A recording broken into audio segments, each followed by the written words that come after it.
Hey,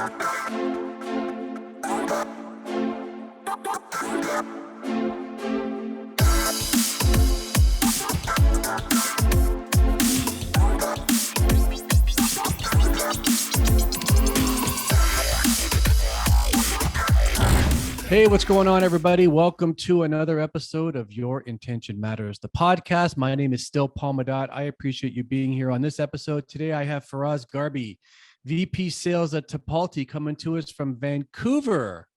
Faraz, man, how are things? Long time. Good to see you, Paul. Great to connect with you again. I know it's been a while. I appreciate the patience of organizing and scheduling this. So thanks for that. Well, I appreciate you being here. Faraz, do me a favor. Say hi to everybody. Provide a quick intro, and then we're going to jump into your story. Hey, everyone. Good to be here with you guys. Thanks for dialing in. As Paul mentioned, my name is Faraz Gharbi. I lead a sales organization for a fintech company, which is based out of San Mateo, but I'm in Vancouver, and I manage all the commercial teams. I'm a father of two kids, teenagers. So if I'm not on team calls or Zoom calls or in-person meetings at work, I'm usually at the soccer field coaching or watching soccer or something to that nature. But I've been in Vancouver since '95.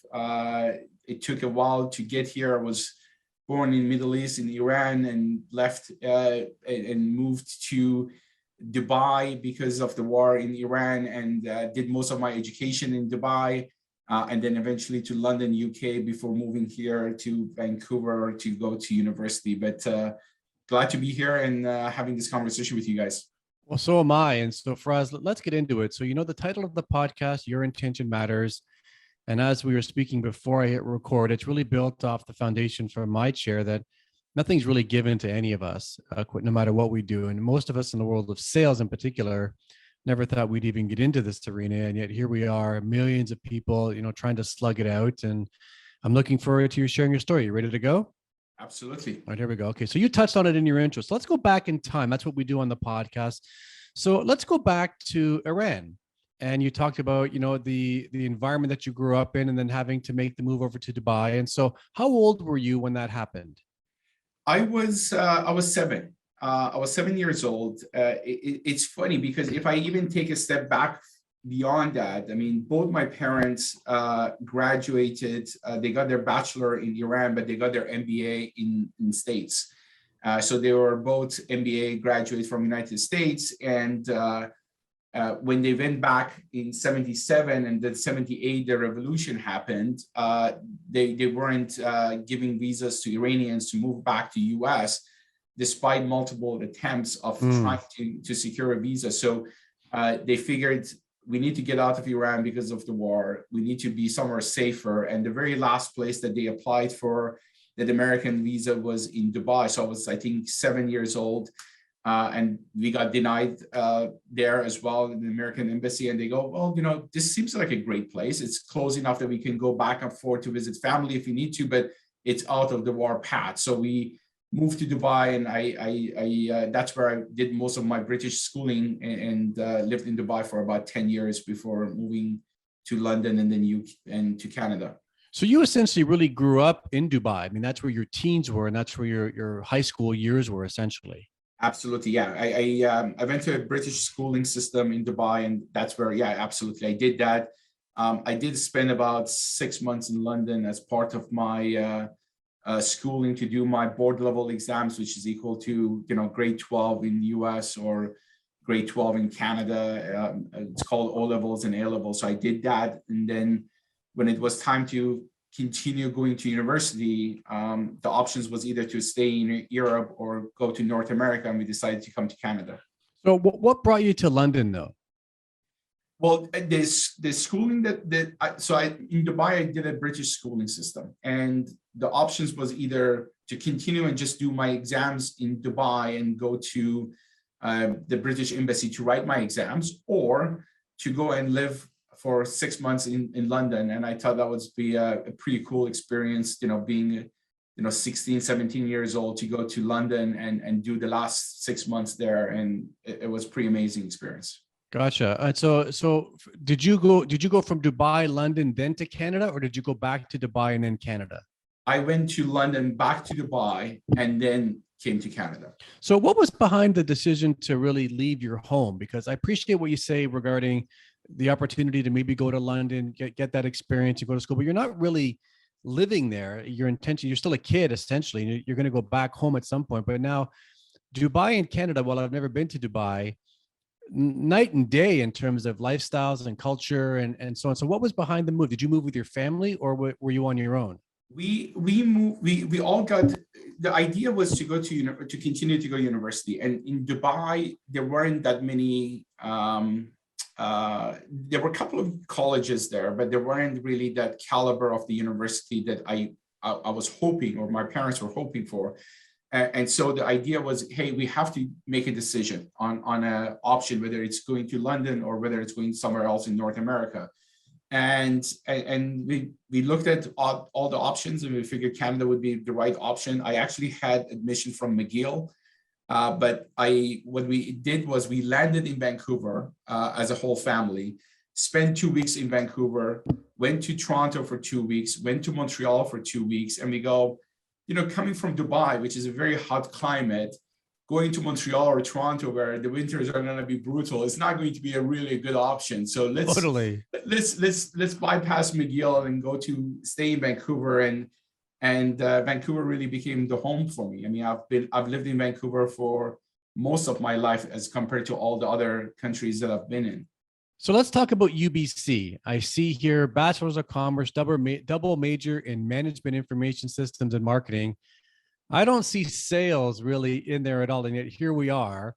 And so if we go back into the late 90s, as you're going to UBC and getting ready to really start working for a living, established in Canada at this point, did you have a vision for us at the time around what you thought you'd be doing, or was it just now I'm going to figure it out? Paul, the funny story is I wasn't even going to go into business. The whole plan was to go into avionic engineering, which is electronics for aircrafts. And at the time when I moved to Canada, there wasn't any school in Vancouver that offered the program. There was only one school in Toronto, Seneca College, that had that as a 2-year diploma program. And so I go, okay, well, what's option B? And because both my parents were entrepreneurs and into business, and they said, well, why don't you just go and take some business courses and see if you like it? And sure, that's really how serendipitous it ended up, that I ended up in business school. I took a bunch of economic courses. I really enjoyed them, and took a bunch of marketing courses. I enjoyed them. And then and that's how I ended up in doing a business degree at UBC. And so at this time, it's the late 90s. We move into the Y2K scenario. Are the computers going to work? Are they not? Et cetera. I still remember that New Year's Eve of 99, my mom filling up the bathtub, thinking there might not be enough water. Who knows what's going to happen? And then, of course, everything was fine. And so what did you do as we turned into a new century? I graduated in 2000, so it was at the cusp of all of that was happening, that I was graduating. And as I was graduating, my options of where I thought the cool jobs was working for consulting firms. So I was going through interviews with Arthur Andersen, that became Accenture today, and a bunch of other consulting gigs. And I was for those who go back, and I'm aging myself, in 2000, when you were going through an interview with an Arthur Andersen, it was like a 7 interview stages, and I was in stage 5. And one of the other tracks that I was interviewing for was a company called Future Shop, a major electronic retailer in Canada that now got bought out by Best Buy US and became Best Buy Canada. Yeah. And I had done a bunch of projects on my last year of university on 3 major projects on Future Shop. And so I had connections with some of their executives teams, and they kind of pitched this idea of, what about coming and working for us? And I go, sure. I went for an interview, and in business school, they tell you that if your interview lasts less than 30 minutes, that's a good sign you didn't get a job. So I'm watching my clock, and it was with the VP of merchandising, and it was like 25 minutes. Yeah. And he goes, "Oh, okay, I'm done." I'm looking at my clock. I'm going like, "Is there any other questions you have for me? Can I drag it on maybe Please. another 10 minutes?" And he goes, "No, you came recommended from, a Trent Anderson, who was a VP of logistics and supply chain. We will send you an offer." And that was it. And so my first corporate job out of university was for working as a buyer or merchandise manager for Future Shop Corporate, which was pretty amazing experience, to be honest with you. It's just the amount of learning that you go through is incredible, because you come out of university thinking that you're all that plus a bag of chips, and Yeah. you know everything you're going to conquer, and then you get into corporate world and you realize you have no idea what's going on. So you learn all of these things from scratch. But so I was there for about 3 years. Best Buy bought Future Shop in 2001. And a couple of years after that, they restructured the entire merchandising, and I was packaged out or laid off.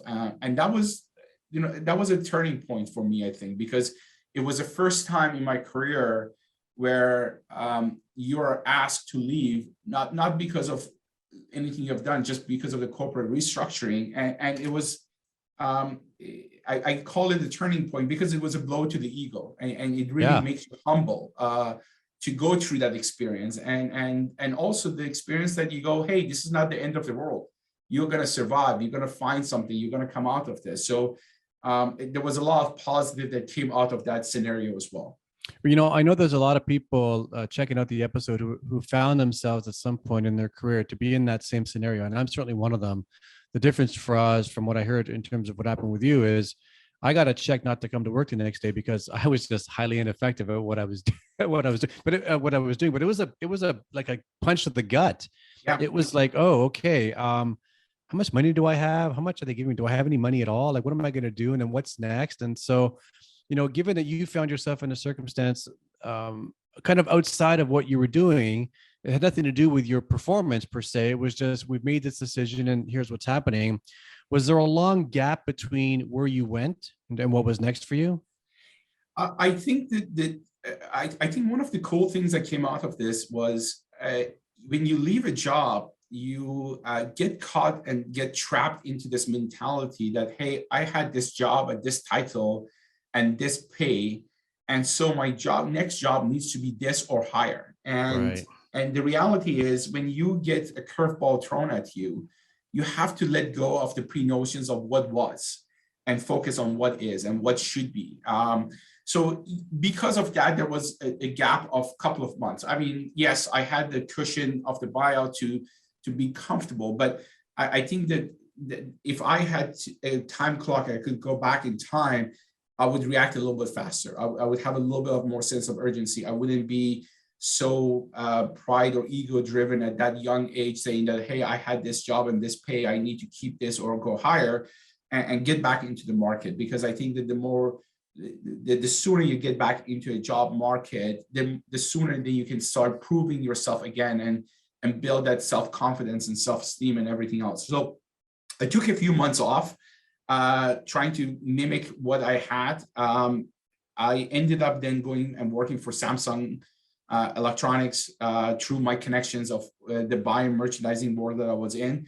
And I did that for about a year, which was a great experience. I actually launched all of the Samsung appliances in British Columbia. That this was the first year that they had launched appliances in Canada. So I was involved with that, and I did that. And it wasn't really a passion, but it was a job. So I did that. And then finally I got into technology. It was in 2000, I think 3 or 4, that through a friend of my brother-in-law, who was working for a company called Business Object, analytic company out of France, and he goes, you need to get into technology sales. And I go, okay. So I give it a shot, went for an interview. The two hiring managers, they look at me and they go, you don't have any software experience. Why should we hire you? And I go, it doesn't really honestly matter, because you can tell me to go and sell a box of tissues. And as long as you bring a buyer and a product and a need close to each other, that's what selling is. And somehow they liked an answer, and I ended up working there. And That's where really my career started in technology. And I was there, and SAP bought Business Object, and I ended up being there for about 9 years, and got into leadership from that perspective. So 9 years under the SAP umbrella, even before the acquisition and merger and so on. So Correct. almost a decade under the same organization, and it sounds like multiple roles over time. And so, what was the shift into sales? If you think back to that time, was it an easy one for you? Like, I asked because when I first got into sales, man, I mentally struggled for that first year. I must have mentally quit half a dozen times. Like, I was working really hard. I just couldn't figure it out. And I was 100% commission at the time. And I was just working really hard, but I just wasn't getting the result. And I'm so thankful that I stuck with it, because I wouldn't be doing what I'm doing today had I not. But I'm curious, your transition into selling as a career, was it an easy one? Was it a hard one for you? Or what was it like? I always enjoyed the human interactions. And I think one of the things that helped me was I didn't have the fear of going and talking with people.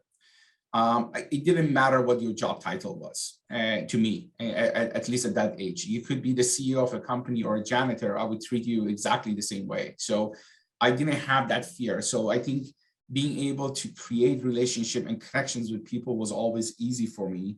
Now, the part that was not easy was the whole, all the fundamentals of the sales and the prospecting, all of those things. I think those are the things that took years of focus and dedication and failure and trial and error to get better at it. But the connection with people, part of it was easy for me.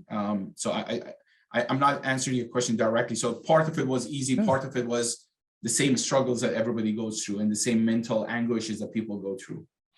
For us, after, almost a decade at the company, I want to talk to you about the decision to move on. But before that, you talked about moving into a leadership role. And I'm sure you can appreciate my position on this. And that is, being a sales professional, individual contributor, is a vastly different role. It requires a totally different skill set than being a manager, leader, director, VP, whatever.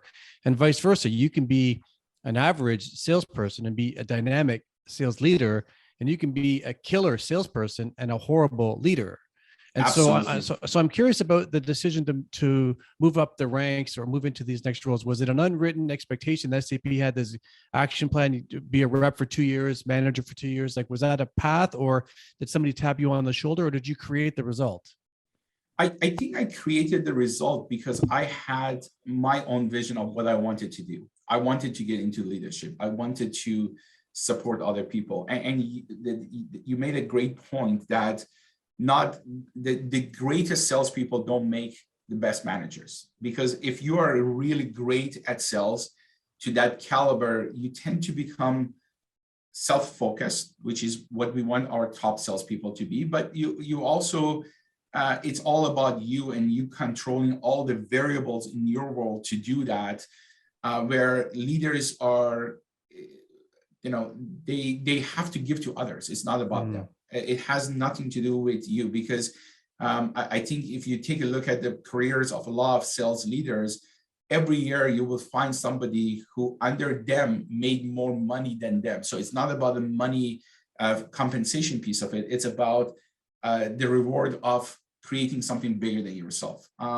So that was my intentions, is always to be in the leadership. And to your point, I was a good salesperson, but I wasn't the best. I was definitely not the best.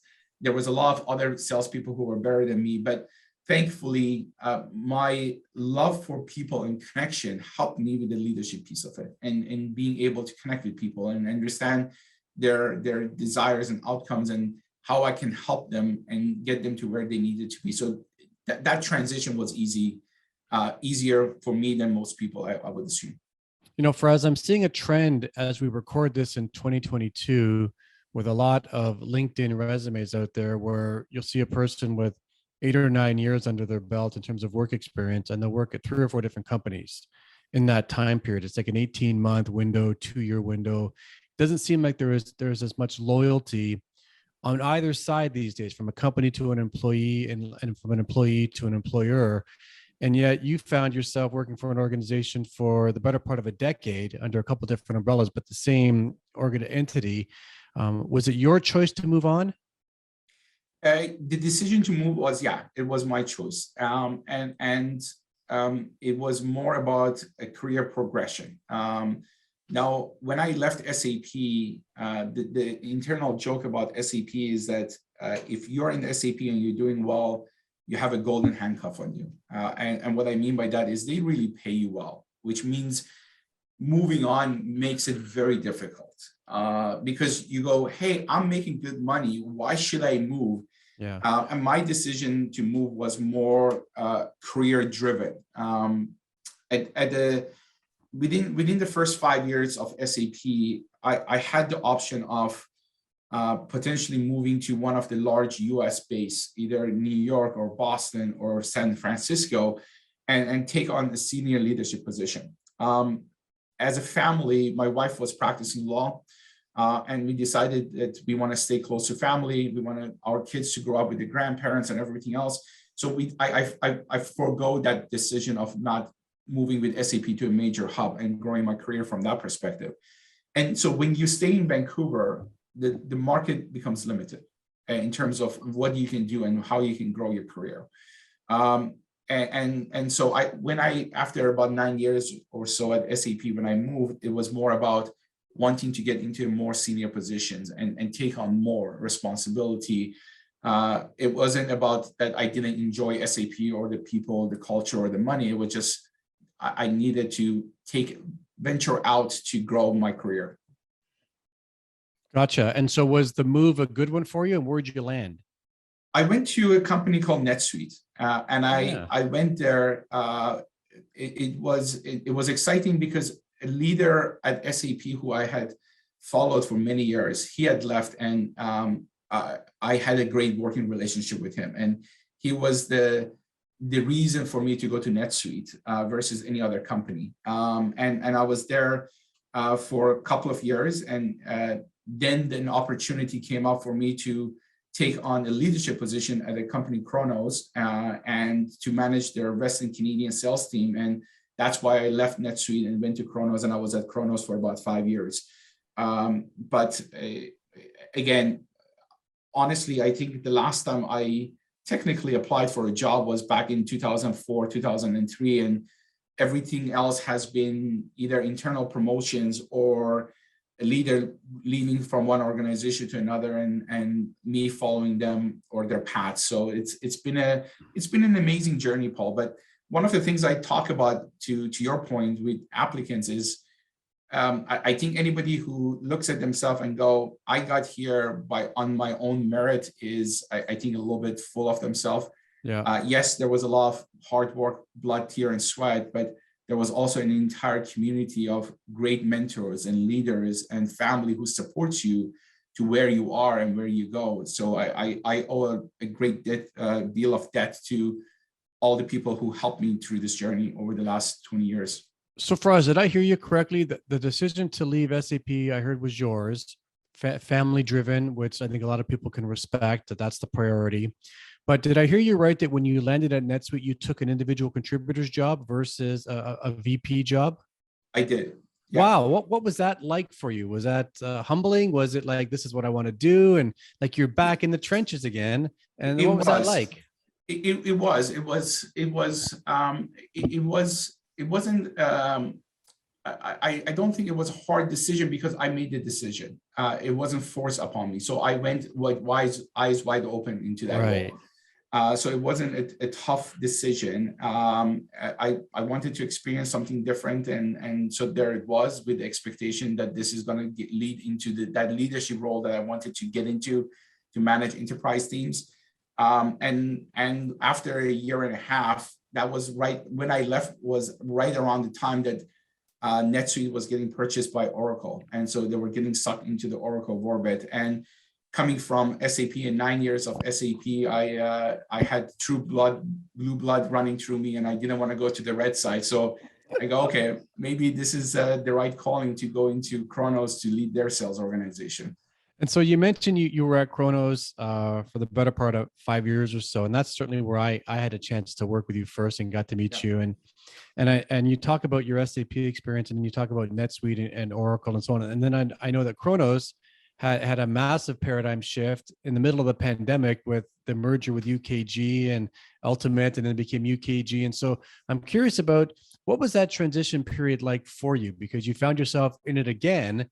And was it an easy one for you? Did you have to manage that differently? And what was that like when ultimately Kronos became UKG? The cool thing about the company Kronos or UKG is the senior leadership team of Kronos took over. So if you, on paper, if you follow the companies, you would think that it was Kronos taking over Ultimate Software, but there were companies of two sizes. The transition was like any other transition. You lose some and you gain some. I don't think it was all bad or all good, but what was good about the Kronos company and then UKG was the fact that they still try to maintain the culture. To this day, even though I'm not part of that organization, I cheer for them. I think that they have one of the best working cultures that you could ever ask for. And it all comes down from Aaron Ains and Chris Todd and their senior leadership team. They have done an absolutely fantastic job where they truly care for their employees. And that cascades down to every level of leadership and management in every department and function. So when you have a company like that, where people feel like you're part of something more, you tend to roll with the punches a little bit more. And yes, the transition and the merger was tough on some peoples and groups, and you're pushed out of your comfort zone, especially when you're in sales. And now you have two different sales organizations trying to compete for what you used to do. But I think keeping the culture helped with that transition. My decision to leave Kronos, again, was not because of the changes and the merger that I was going through. It was, again, because of another inflection point. Ironically, between me and my wife, I tend to become the risk taker. And my wife, being a lawyer, she's a conservative one. She looks at all the different liabilities and risk factors. And on this occasion, it was my wife. She said, if you don't take this opportunity, you're going to regret it. And I go, okay, well, if she's the one pushing me or suggesting that I should take it, I should. And it's been an amazing journey, Paul. I couldn't be happier. I think we have an amazing organization here, which has been in hyper growth for the last 15 months that I've been here.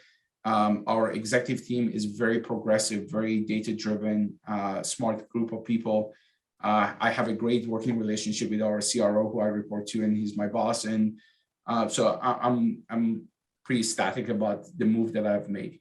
For us, how have you managed the last couple of years with COVID, personally, professionally? Like you changed your job, your career in the middle of the pandemic. 2020 happens. Most of us here in North America were not even ready for it, and we had to figure this out. What's Zoom and WebEx and how we're doing this, and then you joined in 2021, and we're still working remotely. And how did you like take over the team and be the leader when you could only see them two-dimensionally, like you and I are recording right now? How was that transition for you? It wasn't easy, but when I took over, I had a relatively smaller team. And we grew that quadruple or fivefold since I took the team over. And the whole idea was about this hyper growth that we were going to experience. So if you're going into a leadership role and you're going to be managing a large team in a time of pandemic where you're remote, I think that's going to be tougher. But when you're building out a team and you're involved with a lot of the interviews and the onboarding and helping and supporting your team and scaling them up, it becomes easier because you're all in the same boat. You're in the same, you don't have this used to be this way before. Everybody's coming with a clean slate. So it made it a little bit easier. And we tried as much as we could to keep the communications open, to keep the dialogue open, to hear each other out. I think that was the key to us surviving the pandemic, to be honest with you. And then also gauging the scenario, because one of the things that you and I talked about last time is people go through this fatigue of Zoom, and it's very real. So you have to know when to communicate and when to give people a break to just turn off their cameras and let them be, rather than just try to over communicate. So there was a lot of trial and error. We try to get things right, and sometimes you don't, and you learn from the mistakes, and you keep developing and enhancing what you're doing. Faraz, what a great story you've had, man. I want to try and summarize this. So you're born in Iran. The climate in that country at a very young age did not support you staying there any longer. So you find yourself just as a toddler, like my son is 6 and you're 7 when you picked up and not just left houses, but you left the whole country. You go to Dubai and you grew up in Dubai. And I imagine Dubai at the time was nowhere near what Dubai is today in terms of its presence and infrastructure and so on. You go to school there, you have an opportunity to go to London, you take it, you go back to Dubai. As a family, you move to Vancouver, you check out Canada.